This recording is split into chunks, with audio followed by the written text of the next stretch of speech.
ప్రవక్త వారు తెలియజేశారు. అల్లా సుబ్హానహు వ తఆలా భూమి ఆకాశాలను సృష్టించిన తర్వాత తన వద్ద ఉన్నటువంటి సింహాసనం మీద ఉన్న గ్రంథంలో రాశాడు, నిస్సందేహంగా నా అనుగ్రహం నా ఆగ్రహాన్ని మించివేసింది అని చెప్పారు.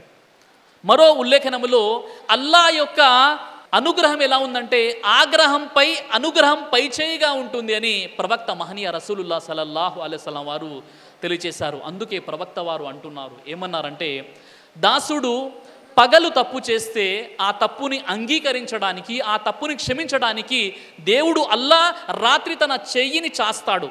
ఒకవేళ దాసుడు రాత్రి తప్పు చేస్తే అల్లా పగలు తన దాసుని తప్పు క్షమించడానికి తన చెయ్యిని పగలు చాస్తాడు అని ప్రవక్త వారు చెప్పారు. అంటే ఒక భక్తుడు, ఒక దాసుడు పగలు తప్పు చేస్తే దేవుడు ఆ తప్పును క్షమించడానికి రాత్రి తన చెయ్యిని చాస్తాడు. ఒకవేళ భక్తుడు రాత్రి తప్పు చేస్తే దేవుడు పగలు తన చెయ్యి చాస్తాడు, నా భక్తుడు నేను క్షమించాలని.